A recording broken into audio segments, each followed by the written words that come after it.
சந்ததி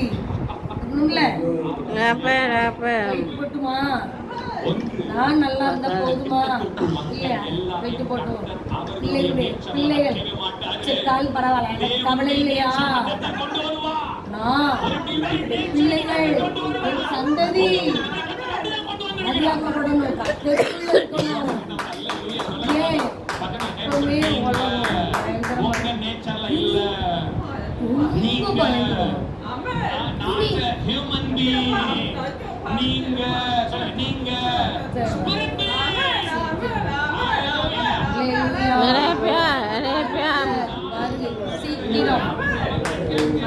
சீக்கிரம் மறுப்போம்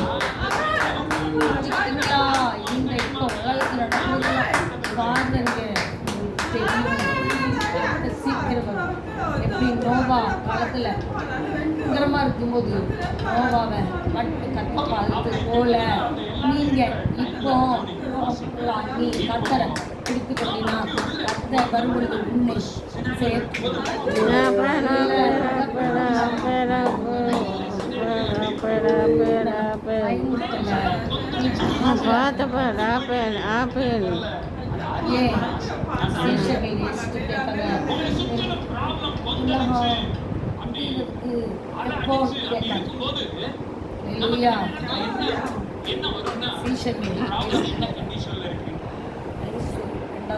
தண்ணி எவ்வளவு இருக்கு, எத்தனை குளம் இருக்கு, எவ்வளவு இருக்கு, இதெல்லாம் தெரியாது. ஆனா லாஸ்ட்ல அன்பு தணிஞ்சு போகும். அடையாளம் பாத்தீங்களா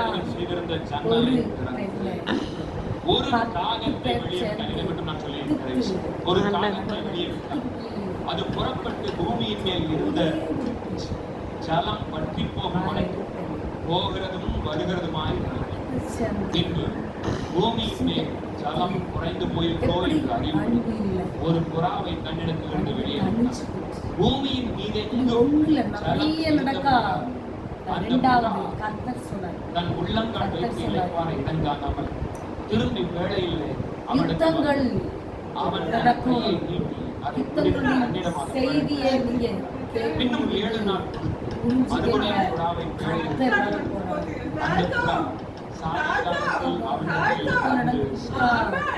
மாறி மாறி நடிக்கிறக்கா தெரியுமா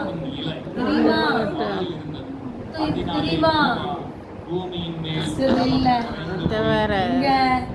யுத்தம் இத்தனை இல்லை இப்போ இந்த யுத்தம் எப்படி எப்படி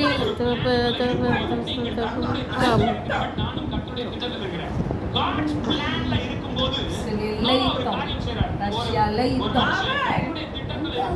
இங்கே யுத்தம் இந்தியா பாகிஸ்தான் கேட்குறீங்கல்ல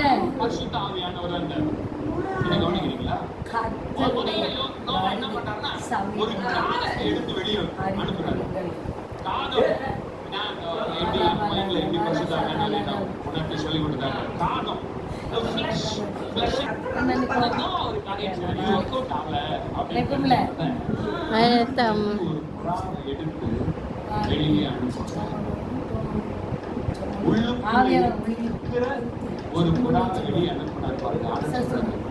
வெளியேயும் நாளைக்கு பார்த்துக்கலாம்.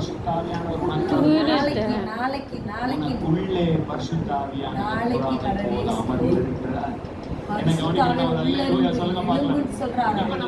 செய்யணும் சொல்றாரா சொல்லுவார்.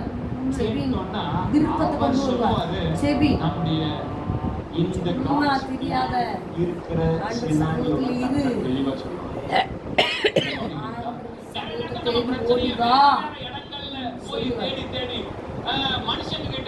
செய்யாத சொல்லி தருவார். வேற ஆலோசனை வேண்டாம். கர்த்தருடைய சமூகத்தில் உட்கார்ந்து ஆலோசிச்சாலே அவர் சொல்லி தருவார். கேட்டு போல செய்யணும். நோவா அப்படிதான் சொன்னது படியே பாதுகாக்கப்பட்டா கண்ணீரெல்லாம் அடைவிட்டது. காற்றை வீச பண்ணினா வாயை வெட்ட பண்ணினார், திறந்தார், வந்தார். புதிய பூமி, சரியாய் பேச புதிய வானம், புதிய பூமி, வெளியில போயிட்டு மிருகங்கள் எல்லாத்தையும் வெளியே கொண்டார். அவர் போய் கர்த்தருக்கு பலி செய்தார். 150 அடி கர்த்தர் பலியை ஏற்றுக்கொண்டு நான் ஆசீர்வதித்து உடன்படிக்கை செய்தார். இனி சொல்லுங்க, உயிரை நீரா உலகம் கோபம் நான் கொள்வதில்லை. ஒருவரை இந்த பூமியில் வரட்டும். மரம் அது ஒரு அபிஷேகம். ஹல்லேலூயா. இந்த ஒலிவ மரம் அது ஜீசஸ் அடையாளம். இந்த ஒலிவ மரம் அவன் அபிஷேகம் பண்ணப்பட்டவருக்கு அடையாளமாயிருக்கிறது. என்ன கவனிக்கிறீங்கன்னா ஒரு அல்லேலூயா சொல்லுங்க. இப்போ இந்த ஒலிவ மரம் எங்கே இருக்குது தெரியுமா? நான் போய் தண்ணி வத்திட்டு நினைச்சு சமூகத்தில்